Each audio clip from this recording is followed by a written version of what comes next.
안녕하세요. 저는 서울 근교에 살고 있는 돌싱녀입니다. 오늘 제가 소개해드릴 사연은 주야장천 시댁 돈을 빼먹는 동서와 돈은 동서에게 다 주고 받아가기는 저희 부부에게 받아가려고 했던 시모에게 시원한 사이다 복수를 선물했는데요. 물론 남편 놈도 두 인간과 별반 다르지 않아 이혼을 해버렸고요. 그러면 자세한 이야기 시작해보도록 할게요. 저와 남편은 알바를 하다 만나 결혼까지 하게 된 부부였어요. 저희가 결혼을 할 당시 시댁과 친정에선 저희의 결혼에 보탬을 줄 형편이 되지 못했고 저희 역시 가진 것이 없었죠.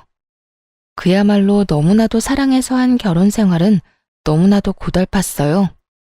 저희 부부는 힘을 합쳐 아끼고 또 아끼며 열심히 잘 살아냈고 그렇게 10년이 지난 지금은 저희 명의로 된 집과 함께 장사가 꽤 잘 되는 음식점을 운영 중이었어요. 그 힘들고 고달팠던 10년이란 세월 동안 양갓집에서 아무 도움도 받은 적이 없었고 그런 것에 대해서 섭섭하다고 생각해 본 적이 없었어요. 하지만 그런 생각도 서방님이 결혼을 하며 조금씩 달라지기 시작하더라고요.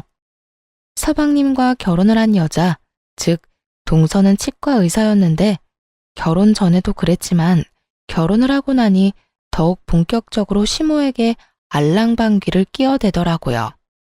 어머님, 저 왔어요. 그래, 우리 둘째 아가 왔니? 바쁜데 어떻게 이렇게 일찍 왔어?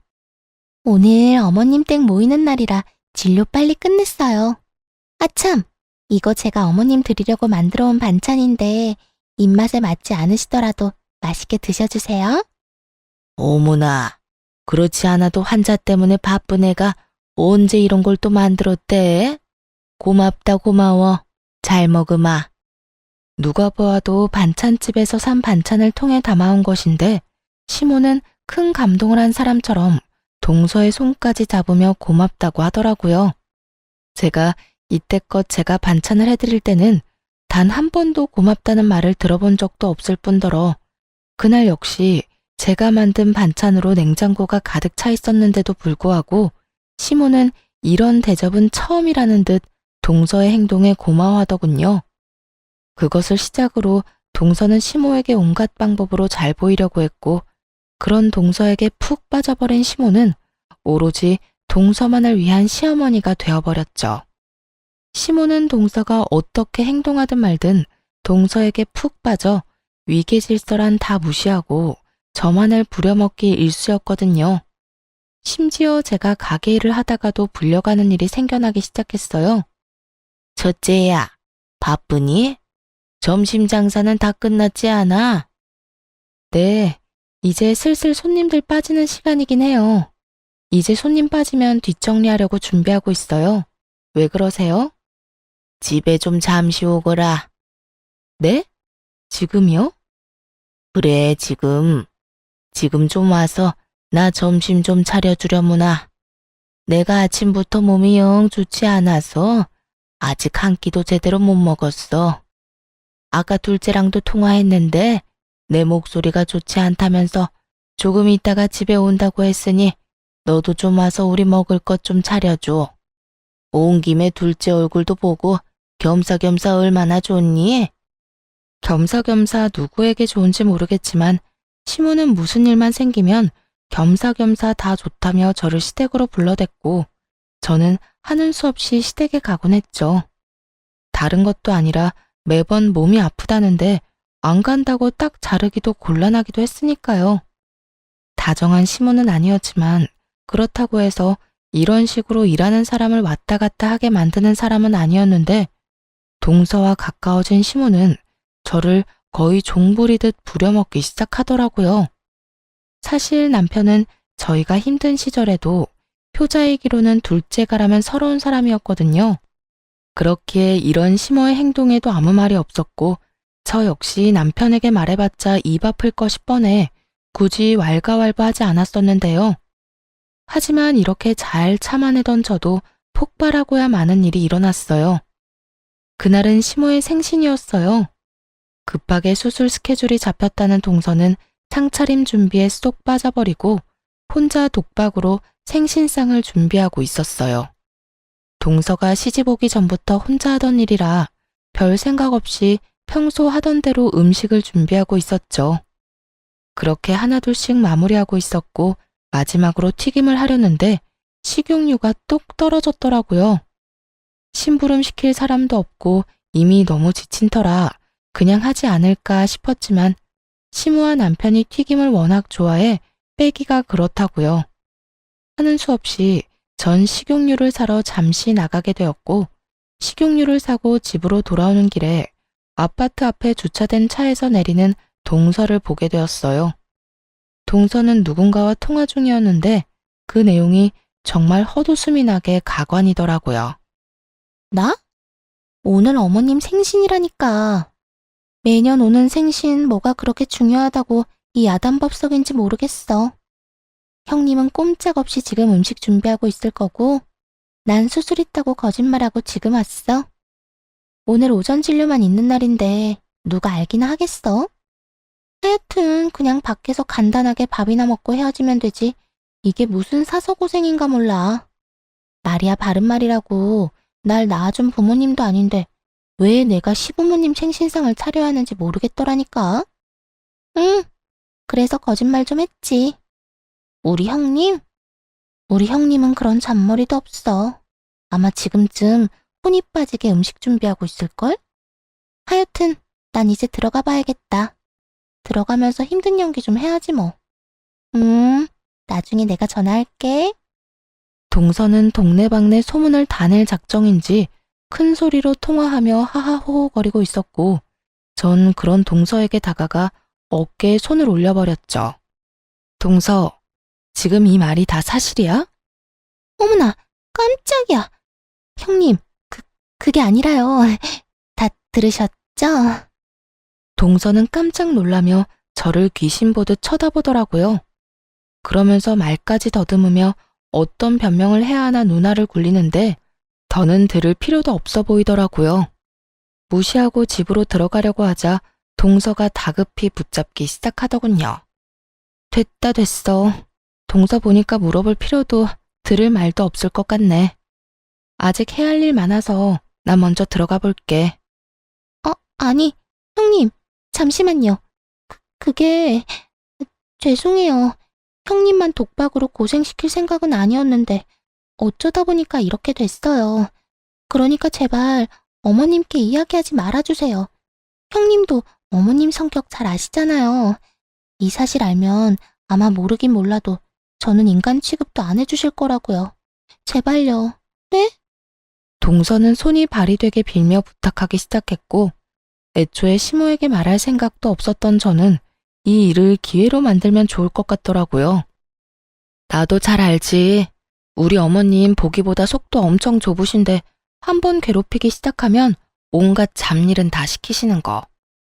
동서 말대로 동서가 방금 한 말 그대로 어머님께 말하면 동서는 앞으로 결혼 생활이 고달파질 거야. 그러니까요, 형님. 같은 며느리끼리 돕고 살아요. 앞으로 제가 정말 잘할게요. 그래? 잘하겠다고? 그래, 그러면 앞으로 동서가 얼마나 잘하는지 한번 지켜보고 어떻게 할지 결정할게. 앞으로 잘 부탁해, 동서. 그날 동서는 제 입이 무섭긴 무서웠는지 남은 음식부터 시작해서 뒷정리까지 혼자 다 하더라고요. 도우려는 저를 한사코 말리면서까지 말이죠. 그렇게 한동안 동서는 제 비위를 맞추는가 싶더니 얼마 지나지 않아 다시 본연의 모습으로 돌아갔고 다 지나간 일 이제 와서 다 밝혀봤자 뭐하나 싶어 저도 그냥 없는 일로 생각하며 넘어가게 되었습니다. 동서는 또다시 시모의 입안에 혀처럼 굴기 시작했고 그런 동서의 행동이 눈에 거슬린다 싶을 때쯤 동서에게 좋은 소식이 들려왔어요. 그건 바로 동서의 개원 소식이었죠. 동서는 페이닥터로 일을 하고 있었는데 갑작스럽게 개원을 하게 되었다며 들뜬 목소리로 개원 소식을 알려오더라고요. 서방님이 결혼할 때 시댁에서 보태준 것이 없던 걸로 알고 있던 터라 이번에도 당연하게 대출을 해서 개원을 한다 싶었는데 그게 아니었더라고요. 개원 자금의 출처를 알게 된 건 동서의 개원 축하 자리가 마련된 날이었어요. 그날은 가족들을 비롯해 동서의 지인들도 꽤 많이 참석한 날이었어요. 한참을 병원을 둘러보던 전 화장실에 가게 되었고, 화장실에서 동서의 지인들이 나누는 대화를 듣게 된 것이었죠. 지수, 정말 시집 하나는 잘 갔다니까. 시댁에서 지금 사는 집 살 때 돈도 보태주고, 이번에 병원 개원도 시댁에서 도와줬다며? 그 덕에 대출 거의 없이 병원 개원한다고 입이 귀에 걸렸더라. 그러니까 개원하는데 한두 푼 드는 것도 아닌데 시어머니를 얼마나 잘 구워 삶았으면 그 큰 돈을 떡하니 내주냔 말이야. 계집애, 시어머니한테 잘 보이려고 가진 애를 쓰더니 결국 병원을 받아내는구나. 그러니까 지수가 어른들하고 잘하고 그런 캐릭터가 아닌데 시어머니한테 잘한다 싶었더니 다 계획이 있었던 거야. 이런 점은 우리가 배워야 한다니까.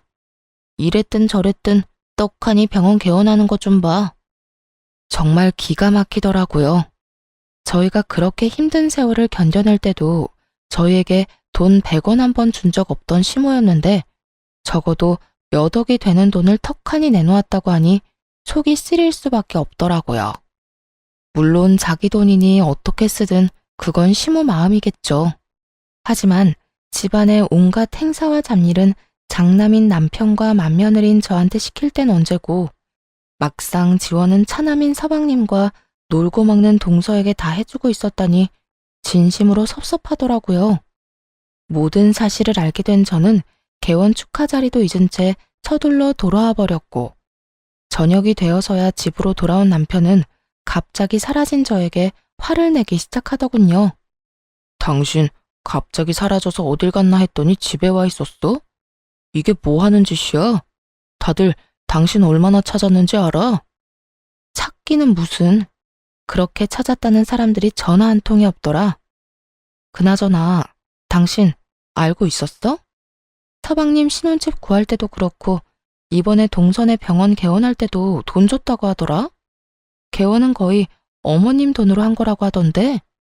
제 말을 들으면 깜짝 놀랄 것이라고 생각했는데 제 예상과는 달리 남편의 반응은 평온 그 자체였어요. 전 직감적으로 남편이 이미 모든 사실을 알고 있음을 눈치챘어요. 그래? 그런데 당신은 그걸 어떻게 알았어? 나야 어쩌다 보니. 그런데 당신 반응 보니까 당신도 알고 있었던 눈치다. 언제부터 알고 있었던 거야? 왜 나한텐 말 안 했어? 저의 닭달의 남편은 태연한 얼굴로 저를 쳐다보지도 않고 이렇게 말을 하더군요. 중요한 문제도 아니고 해서 말한다는 걸 잊었어. 굳이 말할 필요도 없는 문제라고 생각했고. 남편의 말을 듣는데 섭섭함이 가득 차오르더라고요. 저희가 가게를 열 당시 아무리 끌어다 모아도 돈이 조금 부족해 시모에게 조금만 도와달라며 부탁을 드린 적이 있었는데 단칼에 그런 돈은 절대 없다며 난색을 보이던 시모의 얼굴이 떠오르며 그 섭섭함은 곱절이 돼버렸어요. 이게 무슨 경우야? 당신은 안 섭섭해? 나만 섭섭한 거야? 시댁에서 일어나는 크고 작은 일은 나랑 당신이 다 하는데 돈은 서방님하고 동서가 다 받아간다고? 이 사실이 나만 섭섭한 거야? 당신은 기억도 안 나? 우리 가게 열 때 돈 몇백 없어서 어머님한테 빌려달라고 했는데 단칼에 거절당한 거. 심지어 그냥 달라는 것도 아니고 바로 갚아드린다고도 했었고, 그 전에는 어머님께 용돈을 드리면 드렸지 도와달라고 단 한 번도 말씀드린 적도 없었어. 그런 우리한테는 고민도 없이 없다고 했던 분이 어머님이라고. 섭섭할 게 뭐가 있어. 엄마 돈을 엄마가 어디에 쓰든 그건 엄마 마음인데. 당신이야말로 지금 이상한 거 알아? 왜 이렇게 흥분을 한 거야? 당신 혹시 우리 집 돈이라도 노리고 이때껏 맏며느리 노릇한 거야? 왜 이렇게 흥분을 했냐고? 지나가는 사람 붙잡고 물어봐. 내가 흥분 안 하게 생겼나? 그리고 당신 집에 내가 노릴 만한 돈이 있는지도 난 몰랐다고. 난 그저 지금 내가 이렇게 섭섭한 마음에 공감하고 이해해달라는 것뿐이야. 그런데 당신은 그 쉬운 거 하나 못 해주고 그저 날 이상한 사람으로 몰아가잖아.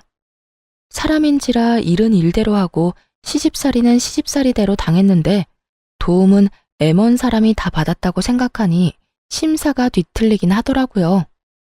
거기에다 저희가 정말 힘들어 몇백만 원이 필요할 땐 남일 보듯 나몰라라 하던 시모가 동서내외한테는 집 마련하는 것도 도와주고 개원까지 해줬다니 피가 거꾸로 솟는 느낌이었죠. 그래서 예전에는 우릴 도와줄 그 큰 돈이 없었을 수도 있다며 애써 생각을 삼켰죠. 그리고 돈이 갑자기 하늘에서 뚝 떨어져 동선에는 도와줬을 수도 있다며 마음을 달랬지만 남편이 저런 식으로 나오는 건 어떤 식으로 달래봐도 달래지지가 않더라고요. 제가 막말로 시모에게 가서 돈을 받아오라는 것도 아니고 그저 이 속상함과 섭섭함을 공감해달라는 것뿐인데 시댁 일엔 그릇 하나 깨졌대도 큰일 났다며 난리를 부리는 사람이 정작 이런 일엔 제 감정 하나 공감해주지 못하니 정말 화가 다 나더라고요. 저는 여전히 씩씩거리며 남편에게 따져 물었고 남편은 여전히 그런 제가 전혀 이해되지 않는다는 듯 저를 그저 돈만 밝히는 속물로 몰아가더군요. 공감, 이해, 그런 게 뭐라고 이 난리를 부리는지 모르겠네. 당신은 아직 그런 감정이 중요해? 난 사는 게 워낙 힘들어서 그런 감정도 다 무뎌지고 없다 없어. 어찌 되었든 엄마가 우리한테 금전적으로 도움 달라고 하지 않는 것만 해도 다행이라고 생각하고 살아. 재수씨 개원해서 잘 되면 엄마한테도 잘할 거고 그러면 우리한테도 좋은 거 아니야? 다 좋은 게 좋은 거다 생각하란 말이야. 공감, 이해를 모른다는 사람이 시댁에 무슨 일만 일어나면 전쟁이라도 일어난 것처럼 그렇게 호들갑을 떨어? 당신 진짜 이중잣대 대박이다. 당신이랑 나랑 결혼 생활만 10년인데 난 당신이 이런 사람인 줄 오늘 처음 알았네? 남편은 제 말에 아무런 대꾸도 없이 하던 일을 해버렸고 전 10년 만에 처음으로 남편이 낯설게 느껴지며 거리감이라는 것이 생기더라고요. 거기에다 지난 10년의 세월 동안 내가 누굴 믿고 그 힘든 세월을 이겨냈나 하는 회의감마저 들더라고요. 그렇게 단순히 시모에 대한 섭섭함에서 시작된 작은 일은 남편이 오로지 시모만을 생각하고 위한다는 것을 알게 된 계기가 되었죠. 저와 남편의 사이가 이렇게 서먹해지는 사이 동서의 치과는 개원하기가 무섭게 자리를 잡고 있었어요. 동서는 막대한 광고비를 들여 치과를 홍보하기 시작했고 거기에다 실력이 뛰어난 페이닥터를 영입했다는 이야기도 들려오더라고요. 씁쓸하긴 했지만 쫄딱 망하는 것보단 여러모로 다행인 일이니 좋은 마음으로 동서의 앞날을 응원하며 저 역시 제 가게에 힘쓰고 있었어요. 늘 그러했듯 남 도움을 바라지 않고 스스로 잘 살아내보자 다시 한번 의지를 불태웠던 것이었죠. 그런데 이쯤부터 돈이 계속 빈다는 느낌이 있더라고요. 가게를 운영하다 보면 돈이 딱 맞아떨어지는 달이 적긴 하지만 그 차이액이 크진 않았는데 이쯤부턴 꽤 큰 금액이 빈다는 느낌이 있었어요. 돈 관리는 저보다 훨씬 꼼꼼하고 계산이 바른 남편이 하고 있었던 터라 저는 대충 계산을 했는데도 크게 빈다는 느낌이 들었고 전 정기 휴무를 기다렸다가 본격적으로 계산을 해보게 되었죠.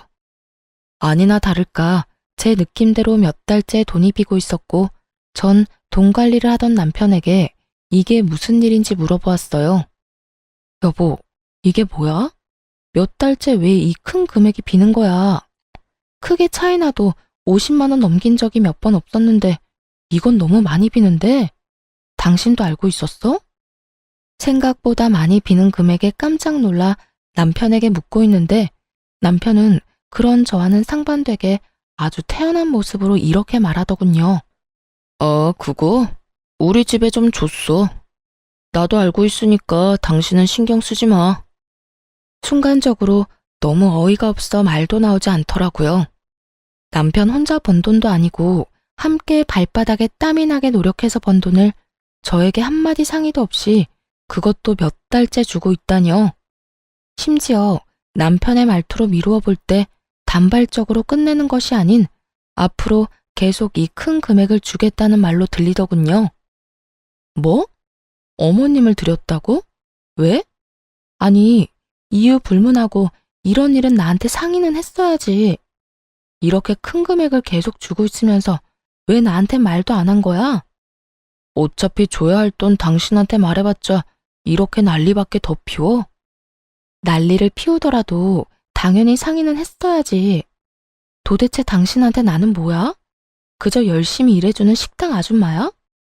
그렇지 않고서야 어떻게 나를 이렇게까지 무시를 해? 내가 당신이 이럴까봐 아무 말도 안 한 거야. 부모한테 잘하는 게 이렇게까지 난리를 부릴 일이야? 우리 엄마 집 담보대출까지 받아서 재수씨 도와줬다고 하더라. 그런데 재수씨 병원이 생각보다 어려워서 대출금 갚아줄 여력이 안 된다고 하는데 어쩌겠어? 형편되는 내가 도와드려야지. 남편의 말을 듣고 있는데 정말 어이가 없더라고요. 동서의 병원엔 이미 2달 예약이 다 찼다는 소문이 자자한데 아무것도 모르는 심오한 남편은 동서한테 감쪽같이 속아 애먼 피해를 보고 있는 상황이었어요. 동선의 병원이 힘들어? 참나. 그렇게 큰 돈을 내줄 거면 제대로 알아보기나 했어야지. 동선의 병원 지금 예약이 1달 넘게 밀려 있다고. 알지도 못하면서 어머님이나 당신이나 다 속고 있다 이 말이야. 환자가 많다고 다 돈 버는 것도 아니고 이리저리 쓸 일이 많겠지. 설마 재수씨가 돈이 있으면서 엄마를 모른 척하는 거겠어? 아, 됐어. 그냥 우리 형편이 어려운 것도 아니고 그냥 좀 도와드리자. 당신 기억 안 나? 어머님이 우리한테 도와달라 안 하는 게 어디냐고 한 말. 그렇게 말하면서 어머님이 누굴 도와주든 상관하지 말자고 하더니 지금은 형편되는 사람이 도와주자고? 지금 그걸 말이라고 해? 어머님이 우리가 힘들 때 도와주신 것도 아니고 하물며 지금 그 돈도 어머님을 위해 쓴 돈도 아니잖아. 그 돈 다 동서한테 투자한 돈이고 당신이 그렇게 계속 대출금 갚아주면 우리가 힘들게 번 돈으로 동서 개원시켜준 거밖에 더 돼? 그렇게 되면 뭐가 또 어때서 이러는 거야. 가족끼리 힘들 때 좀 도와주면 되는 거지. 당신 이렇게 돈 하는 여자였어? 정말 실망이다. 나야말로 실망이야. 돈을 쓸어다 모으면서 어머님한테 돈 갚으려고 하니 아까워서 거짓말하는 동서나 투자란 투자는 동서한테 다 하고 돈은 당신한테 갚으라는 어머님이나 그걸 또 고지 곧대로 믿고 호구질이나 하는 당신이나 다 실망스럽다고. 가족끼리 힘들 때 도와준다고? 우리 힘들 때는? 우리 힘들 때는 다들 아는 척도 안 했어. 난 절대 싫어. 절대 싫으니까 동서 때문에 생긴 빚은 동서한테 다 갚으라고 해. 남편은 여전히 제 말은 귓등으로도 듣지 않는 듯했고 전 도무지 안 되겠다는 생각에 다음날 바로 동선의 병원으로 찾아갔어요. 병원에 환자들로 넘쳐나고 있었는데 진료 중인 동서를 기다리다 보니 점심시간이 되어 동서와 이야기를 나눌 수 있었어요. 형님, 여기까지 무슨 일이세요? 그리고 이왕 올 거면 좀 제대로 차려입고 오시지. 여기 일하는 간호사들이 보고 뭐라고 하겠어요? 제 지위도 좀 생각해 주셔야죠. 동서는 살만한가 봐. 차림새 신경 쓸 틈도 있고 말이야. 난 동서가 개원 때문에 어머님이 진빚 갚느라 허리가 휘어서 차림새를 신경 쓸 틈이 없어서 말이야. 한껏 비꼬는 제 말에 동서는 난색을 보이며 시키지도 않은 변명을 해대기 시작하더군요. 그게 보기에만 이렇지 돈은 되지도 않아요. 다 돈 안 되는 환자들이라서 직원들 월급도 겨우겨우 주고 있다고요. 난 다 모르겠고 앞으로 동서 때문에 진 빚은 동서가 갚아. 우리는 해야 할 도리는 차고 넘치게 했으니까 이제부턴 동서가 알아서 하라고. 저한테 그런 돈이 어딨어요? 대출금 갚을 돈 전혀 없다고요. 그리고 그걸 왜 제가 갚아야 해요? 다 어머님 명의 낸 빚인데 왜 제가 갚아야 하냐고요. 그걸 말이라고 해? 동서 병원 개원하느라 진 빚이니 당연히 동서가 갚아야 할 거 아니야. 하여튼 난 앞으로 땡전 한 푼 보태는 일 없을 거라 분명히 말했다. 어머님 길바닥에 앉게 돼서 동서가 모시고 살 거 아니면 대출금 잘 갚아드려. 동서는 끝까지 뻔뻔하게 나왔지만 전 제 할 말을 다 하고 점심 장사를 하러 가게로 돌아와 버렸어요. 동서에게 이야기를 전해들은 시모가 가게로 찾아왔더라고요. 아직 점심 장사가 끝나지 않은 터라 가게 안에 손님이 꽤 많았는데도 불구하고 시모는 언성을 높이며 저에게 득달같이 화를 내기 시작하더라고요. 네가 뭔데 그 귀한 병원에 가서 그 난리를 부려댄 게야? 네가 감히 거기에 가도 된다고 생각했다는 것 자체만으로도 넌 생각이 글러먹었다. 그리고 내 아들이 번 돈으로 다른 사람도 아닌 날 돕겠다는데 네가 무슨 상관이야? 네가 뭔데 된다 안 된다 말을 해대고 다니냔 말이야? 시모는 난동에 가까울 정도로 화를 내고 있었고 그런 상황이 되자 더는 물러서선 안 되겠다는 생각이 들더군요. 어머님, 말이야 바른 말이라고 그게 왜 아들 돈만 되나요? 지금 여기서 제가 일하는 건 보이지도 않으세요? 남편이 어머님 준 돈, 그거 남편 혼자 번 돈 아니고 지금 보고 있다시피 저도 밤낮 없이 피땀 흘려 번 돈이라고요. 그러니까 그저 아들 돈이 아니라 부부의 돈이고 그 돈을 쓰려거든 제 허락도 필요하다 이 말이라고요. 뭐야? 그까짓 돈 얼마나 된다고? 그 몇 푼 되지도 않는 돈을 네 허락까지 맞고 받아가란 이 말이니? 당연하죠. 그 돈은 제 돈이기도 하니까요. 그러니까 어머님이 동서한테 투자한다고 생긴 빚은 병원에 환자가 넘쳐나는 동서한테나 갚으라고 하라고요. 벼랑간 시모는 저에게 손을 올려버렸고 저 역시 그 순간 눈이 뒤집혀버려 시모의 손을 잡아 끌며 가게에서 내쫓아 버렸습니다. 너 이거 못 놔? 놔! 놓으라고! 저는 할 만큼 했고 더는 해드릴 것도 없으니 다신 찾아오지도 마세요. 시모를 쫓아버리고 가게 문을 닫아버렸고 제가 당할 땐 미동도 없던 남편은 시모가 내쫓기는 모습을 보자 마음이 찢어지는지 그 길로 시모를 따라 가게를 나가버리더군요. 그런 남편의 뒷모습을 보며 남편이 변하지 않는 이상 10년의 세월을 끝낼 시기가 왔음을 깨달았던 것 같아요.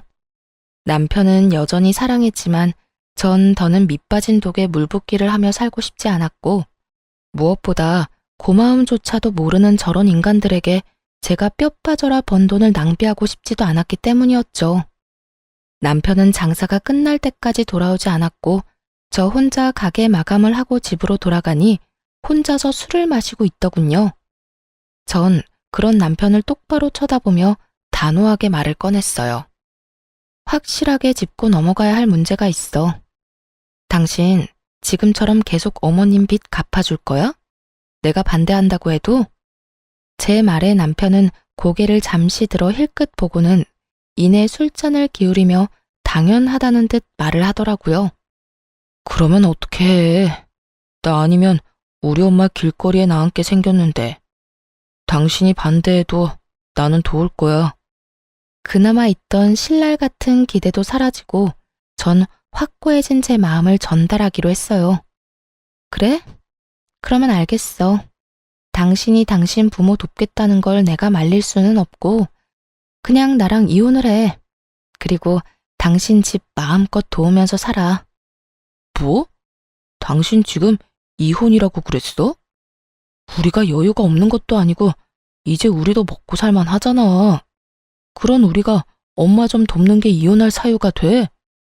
당신은 어떻게 생각할지 몰라도 난 싫어.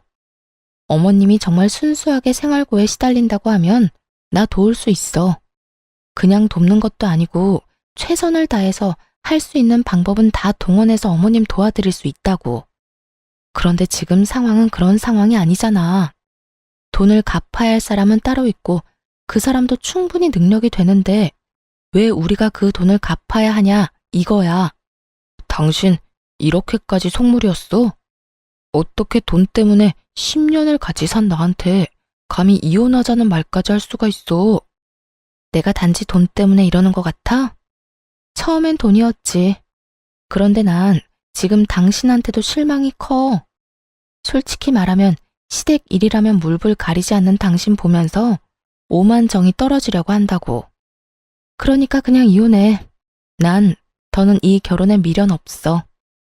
이미 전 남편에 대한 사랑보다 제 삶에 대한 불쌍한 감정이 더 컸고 이혼을 해도 미련 없이 돌아설 수 있다는 확신이 있었기에 더욱 단호하게 이혼을 말하게 되었어요. 없이 살다가 돈 좀 만지다 보니까 아주 미쳤구나. 그래서 돈밖에 눈에 보이는 게 없어. 그래, 이혼하자. 그까짓 이혼해도 나도 아쉬울 거 하나 없어. 이거 왜 이래? 그래, 당신이 그렇게 나오니 소송까지 할 필요는 없을 것 같고 재산 정리해서 정확히 반반으로 나누고 찢어지자. 그래도 10년 산 정이 있는데 시끄럽고 구질구질하게 끝내지 말고 깔끔하게 끝내자고. 그래, 바라던 바야.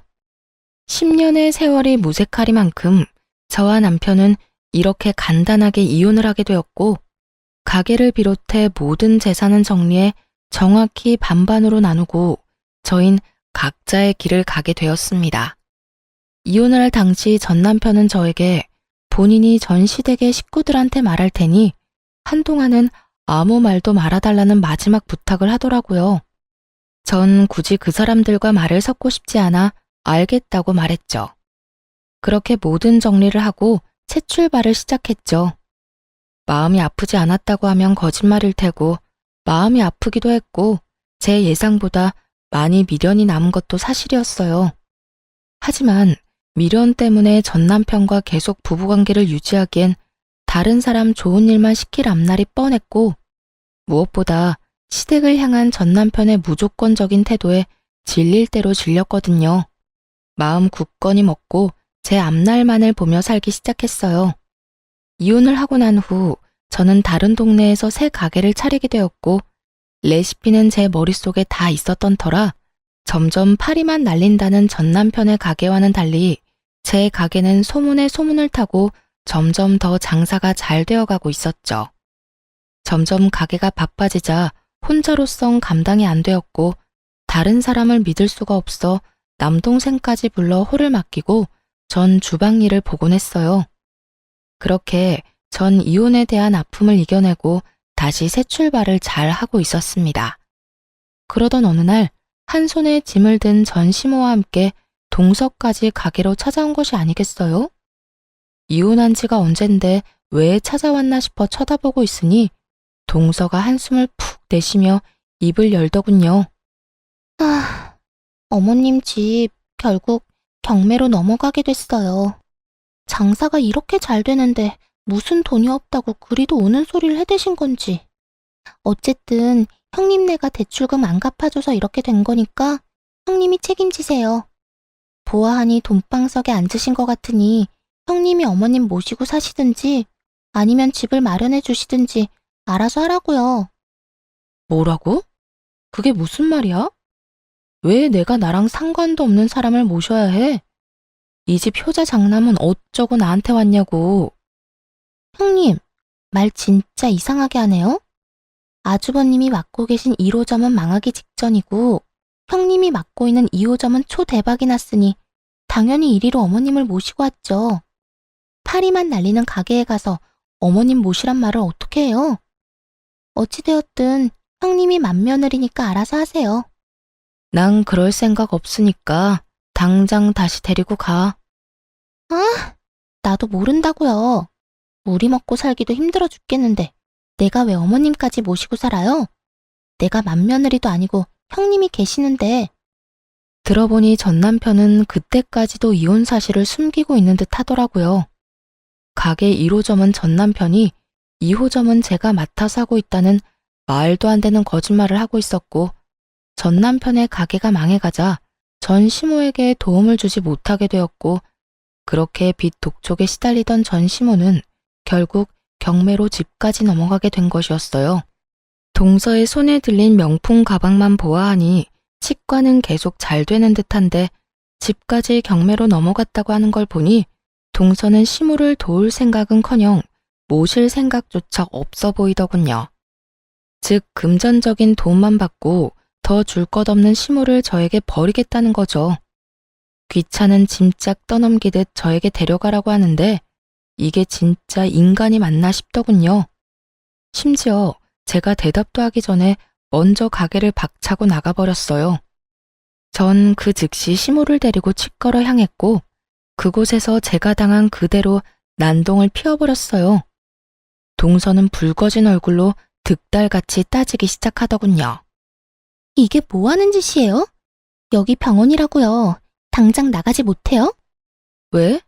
네가 우리 가게 와서 난동 부리는 건 되고 내가 네 병원 와서 이러는 건 안 돼? 무슨 이런 이중적인 잣대가 다 있어? 당연한 거 아니에요?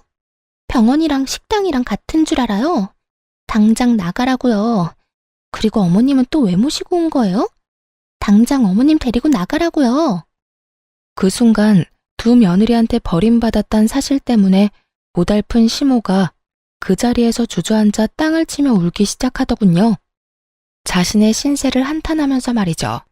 아이고, 아이고, 내가 이런 꼴이나 보려고 이 나이까지 살았나. 이렇게 살아 뭐해. 그냥 확 접신물에 코 박고 영감이나 따라가야지. 곡소리가 커지면 커질수록 동서의 얼굴이 썩어가고 있었죠.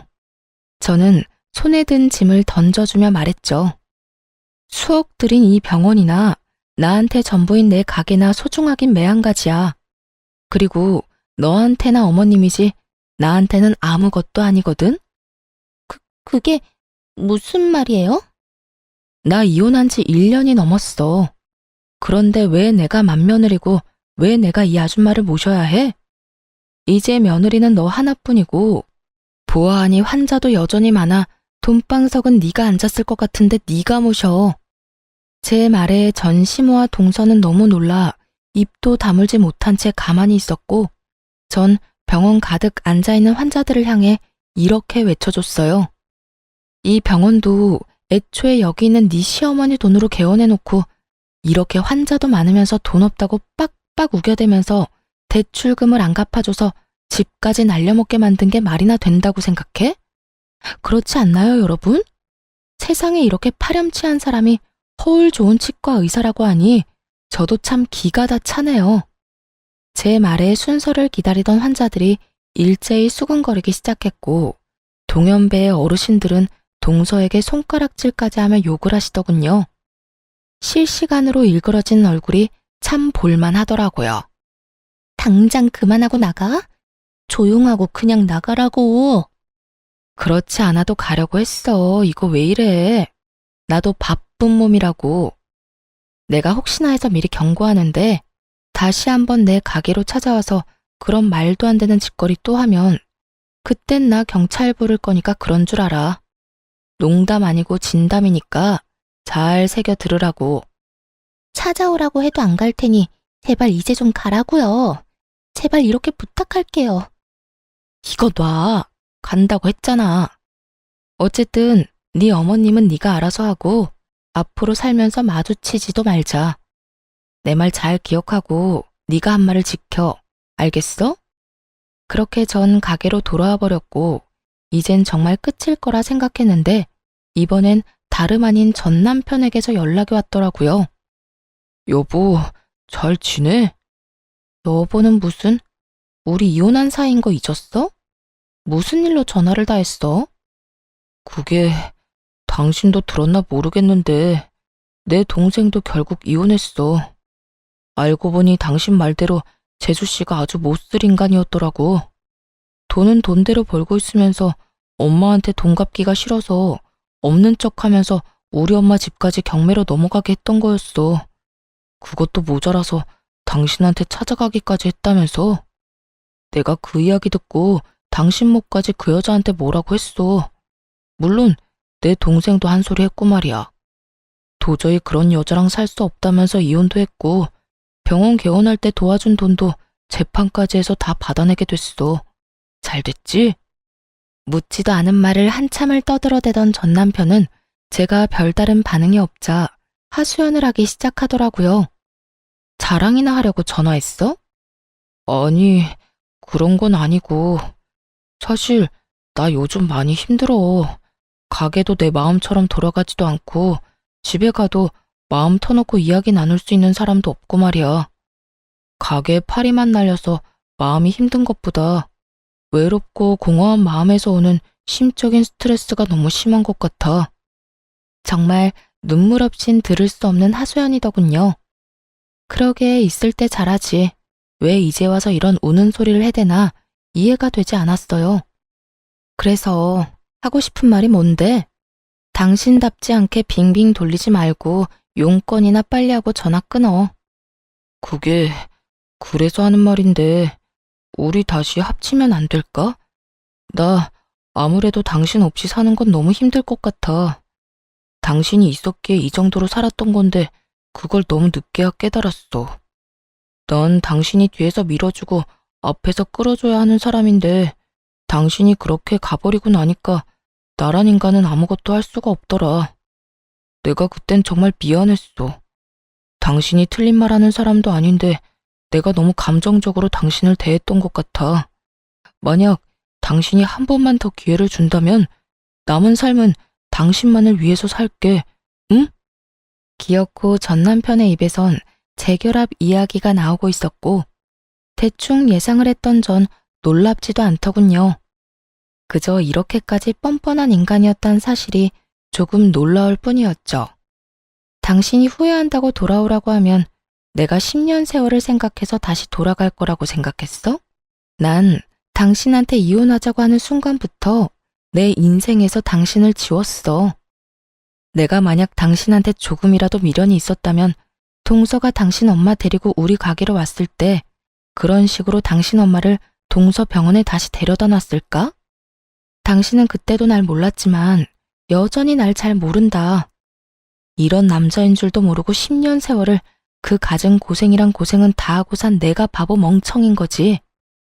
여보, 내가 다 미안해. 앞으로는 나보다 당신을 더 생각하면서 살게. 엄마 돕는 것도 당신이 싫다고 하면 절대 안 할 거고, 당신이 돈 관리도 다 해도 좋아. 난 당신이 주는 돈만 쓰면서 살아도 좋다고.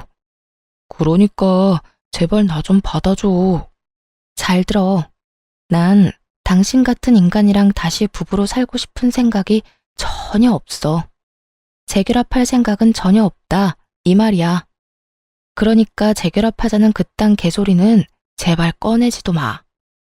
당장 재결합할 결심이 서지 않으면 그냥 곁에 두고 지켜봐 주는 것부터 시작하면 안 돼. 살림을 합치자는 게 아니라 그냥 날 직원으로라도 써줘. 들어보니 당신 가게 엄청나게 바쁘다고 하던데 일손 부족할 거 아니야.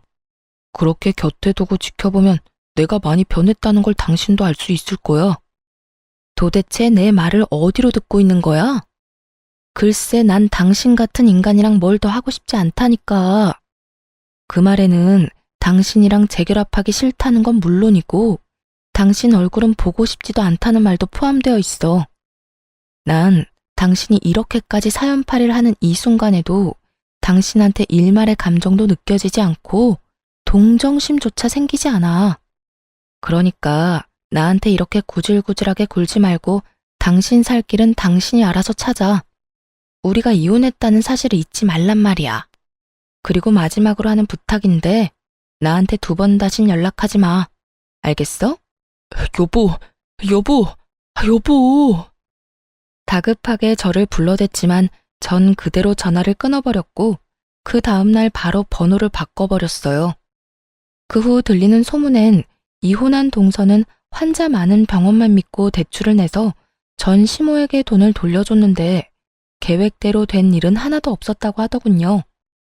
동네 치과 특성상 주로 60대 이상이 자주 가는 치과였는데 이미 동서의 만행에 대한 소문이 퍼질 대로 퍼져 폐륜녀가 하는 병원이란 딱지가 앉아버렸고 그렇게 예약 잡기가 힘들던 치과는 줄줄이 예약 취소는 물론이고 신규 환자의 발길도 끊겨버린 지 오래라고 하더군요. 아마 병원 문 닫는 것도 시간 문제이지 않을까 싶었어요. 전 남편 역시 상황은 좋지 않은 듯 했어요. 저와 같이 장사했던 가게는 이미 망해 문을 닫게 되었고 그나마 전 시모가 돌려받은 돈을 잘 지켰다면 먹고 살만은 했을 텐데 전 남편은 겨우 돌려받은 그 돈으로 저처럼 새로운 가게에 다시 도전했다 하더군요. 전처도 했는데 자긴 못할까 싶었겠죠. 그런데 그 인간이 착각한 게 있어요. 예전에 함께 장사했던 가게는 돈 관리만 자신이 했을 뿐 음식 레시피 개발부터 식자재 관리, 손님 응대, 그 모든 걸 제가 도맡아 했거든요. 대충 제 옆에서 눈동냥 한 걸로 또 장사가 대박이 날 줄 알았던 거죠. 자영업이 그렇게 쉬우면 누가 안 하려고 하겠어요? 그쵸? 아무런 노력도 없이 도전한 가게는 2달 만에 망했고 돈을 날리는 건 역시 시간 문제였죠. 그러게 진작 제 말을 좀 잘 듣고 저와 잘 살았다면 저런 식으로 깡통 차는 일은 없었을 텐데 라고 생각했네요. 그 후 전 여전히 가게를 운영하며 잘 지내고 있습니다. 어느 회사에서 저희 식당 메뉴 중 가장 인기 있는 메뉴로 밀키트를 만들어 보는 것이 어떠냐는 제안을 받게 되어 여러 시도들을 해보느라 바쁜 날들을 보내고 있네요. 가게는 어느새 2호점까지 생기게 되었고 2호점은 남동생이 맡아 하고 있어요. 동생이 얼마나 열심히 하는지 어떤 날은 1호점 하루 매출을 넘기는 날도 있다니까요. 제 동생이지만 정말 대단하지 않나요? 저는 일이 너무 바빠 만나는 사람은 없지만 언제든 기회만 된다면 연애를 할 생각은 얼마든지 있어요.